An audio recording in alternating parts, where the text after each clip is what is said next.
Our next speaker is an entrepreneur, a community leader with a passion for the future, a pioneer in starting digital media companies, and a former TVNZ breakfast technology commentator. My God. Please welcome to the stage Marie Young. Tēnā koutou, tēnā koutou, tēnā koutou katoa, kia ora, talofa lava, and greetings to everyone. Does anyone actually remember what they were actually doing on the 25th of October 2008? Did anyone remember? Yeah, what were you doing? No. So we actually have to have a look at maybe the calendar or the diary. What I was doing was I was at 12,000 feet in a plane, and I was about to promote a Tip Top, naming the brand, an ice cream that they were promoting, and at the same time skydiving for the first time. And so I remember that day very, very clearly, as if it was actually yesterday. You know, it was a beautiful day, and we were in Waiwera, and I've never done this before. We're on the way to actually go and meet the guy that was actually going to tandem with me. So I walk into a room like this, but it's just basically a hall, and there were all these different parachutes and sizes, and he had it laid down.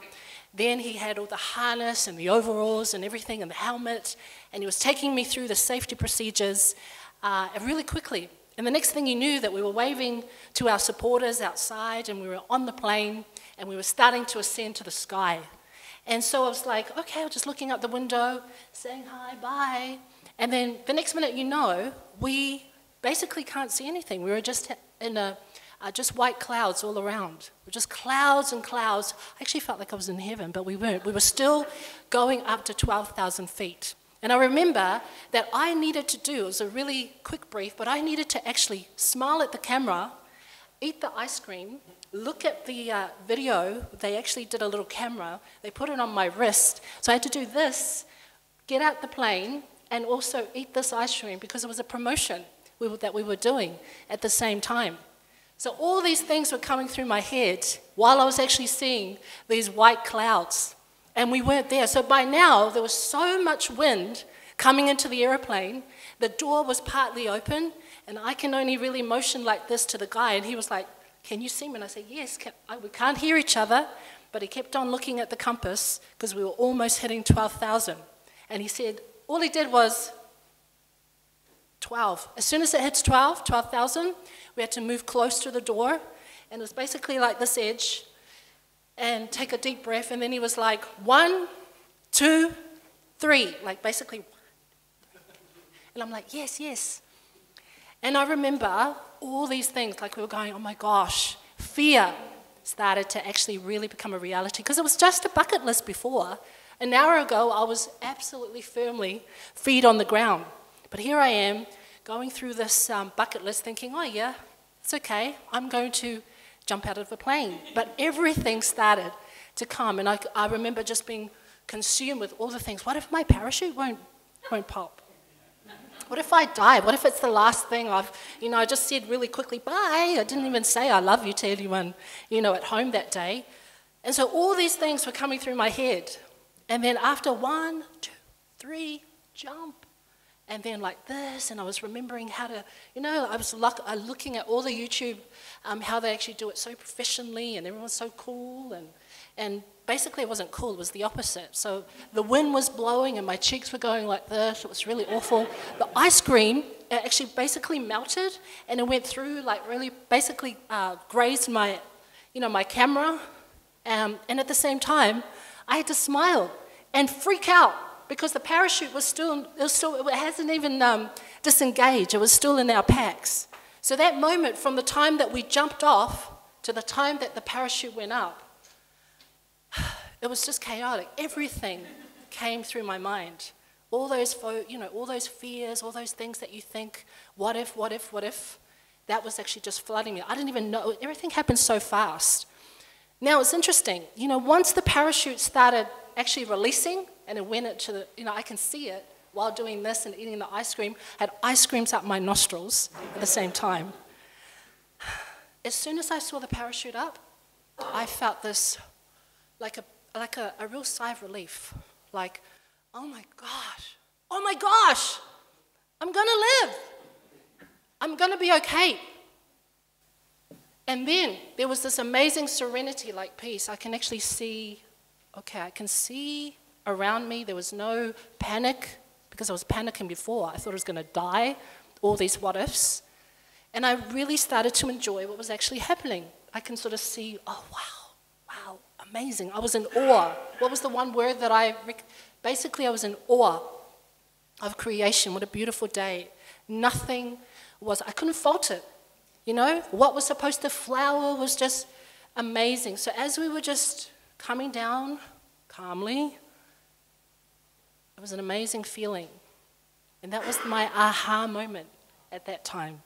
You know, the fact that we can be, well, I can be. Don't know about you, you guys look really, no one looks, you guys look all set. You're not very fearful people. But this is what was going through my head. And I was thinking, you know, sometimes this fear actually takes up so much of our brain space that we get to actually miss. I actually missed the whole time that I actually jumped off the corner of the plane.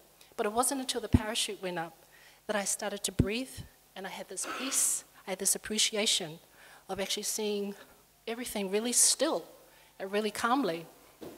Anyway, it's not like every day that we jump out of the airplane, and I'm not saying that we do that.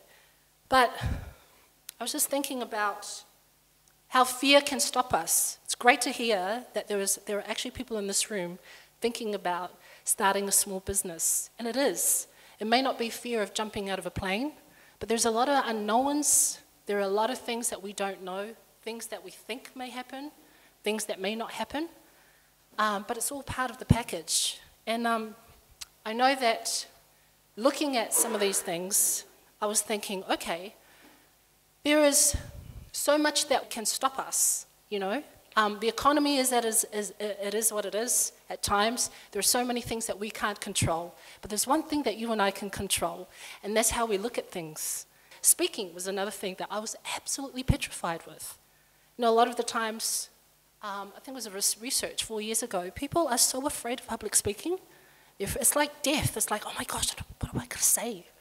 It's not only that, they're afraid of heights. I'm petrified of heights after saying that story, and I still am today. But I actually have a premise or something in my life, especially in business and as an entrepreneur, I actually like to put myself in a position where I face my fears every day. And that could be networking, it could be technology for some, it could be public speaking or jumping out of a plane. It could be owning a business or sort of like, I'm so good at this, but I'm working a 9-to-5 job, and that's awesome. But it could be that you're sitting with an idea that you've had for many years, which is sort of like how I started. I started actually realizing, I didn't realize that I was an entrepreneur until I couldn't really hold a job down. You know, by the time I was 20, I had like 20 jobs. And I was thinking, what's wrong with me? I can't even hold a job down. But I didn't realize that I just have a lot of ideas, you know, and I love accountants. I really do, because I'm not good at numbers, but I'm great at ideas. And so sometimes you have to know what you're really good at. You've got to know your worth and your value. And then especially a lot of the things that I'm good at, I'm actually afraid to do. Because there's a lot of things that I think, well, there's a networking thing, or there's a social phobia. You know, I'm not really comfortable to network or say hi to people. Even coming today, I'm like, oh, what if they ask me a question I don't know how to answer? Or am I wearing the right thing? Or who's going to be there? You know, all these things flood through your head. What if I fail? What if it doesn't work? What if I run out of money tomorrow? So a lot of these things, I just use it for good. And you know, business and entrepreneurship is on the rise. And while there's the gloom, yes, there's also the amazing opportunities that you can do by meeting and networking with like-minded people, by being able to reach out and not do life alone, not do work alone, and being able to actually be in this room and imagine, tapping into what you know. You know, there's a diversity, which is what I do. We run an agency, a consultancy that connects communities together. And a lot like what Deborah was saying, we don't sometimes know what the local board is doing. You know, sometimes it's so much amazing opportunities there for us, but sometimes we don't know. And I think that's my 10 minutes. Anyway, I just wanted to finish off, how does jumping off a plane relate to business? It relates to just taking it. You know, you've got what it takes.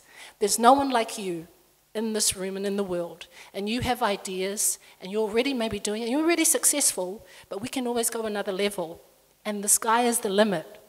So just want to leave it with that. I think that's my time, 10 minutes. But thank you for the opportunity.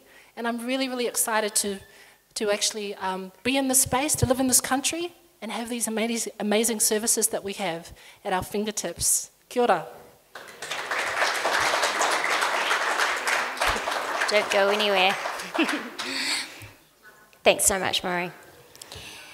We've got a question here. How many times have you been skydiving since 2008? Well, I think in the span of a week, I skydive, I went bungee jumping. I did everything to do with heights. Like, I absolutely had to just face the fear. Otherwise, I never wanted to say, yeah. So I'm still scared of heights, but yeah. Good work. Thank you so much. Thank you.